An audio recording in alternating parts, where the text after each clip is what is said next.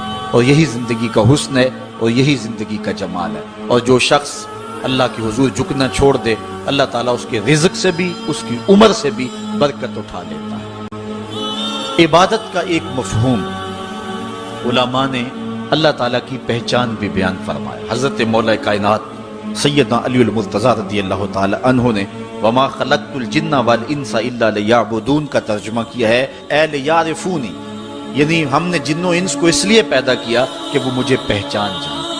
اللہ تعالیٰ جل شانہ کی پہچان بندے کے اوپر جو ہے وہ ضروری ہے. اور جو شخص اس دنیا پہ رہ کے رب کی معرفت حاصل نہ کر سکا تو وہ قیامت کے دن بھی نابینا اٹھایا جائے گا. اللہ تعالیٰ جل شانہ نے یہ بات قرآن میں واضح طور پہ بیان فرمائی، من کان فی ھذہ اعمی فہو فی الآخرۃ اعمی واضل سبیلا. جو اس دنیا پر اندھا رہا کل قیامت کے دن بھی اندھا ہی اٹھایا جائے گا. اس سے ان آنکھوں کی جو ہے وہ بے نوری مراد نہیں ہے.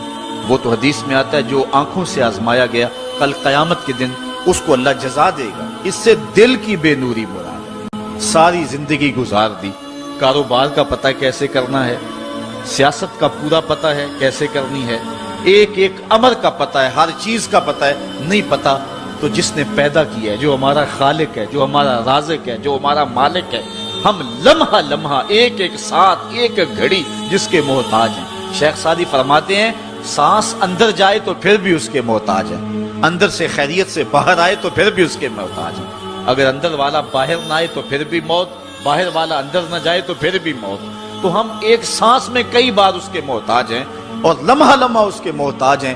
جو ہماری ہر ضرورت کی کفالت کرنے والا ہے، جو ہمارا خالق بھی ہے، رب بھی ہے، مالک بھی ہے اور ضروریات کا کفیل بھی ہے، اور اس کو ہم نہیں پہچانتے. باقی ہر دنیا کی چیز ہمیں آتی ہے، ہمیں ایک ایک چیز سے پتہ ہے. ہمیں اتنا بھی پتہ ہے کہ فلاں کرکٹر نے چوکے کتنے لگائے اور چھکے کتنے لگائے ہیں، اس نے فلاں میچ میں سینچریاں کتنی کی ہیں. ہمیں اتنی تفصیلات کا علم ہے، ایک ایک شخص کے بارے میں ہمیں پتہ ہے، لیکن نہیں پتہ تو اس کا نہیں پتہ جو ہماری شاہ رگ سے بھی نیڑے رہتا ہے، جو ہمارے دلوں کے قریب رہتا ہے، جس نے ہمیں زندگی کی بہاریں اور زندگی کا جمال دیا. آئیے اپنے رب کو پہچانیں.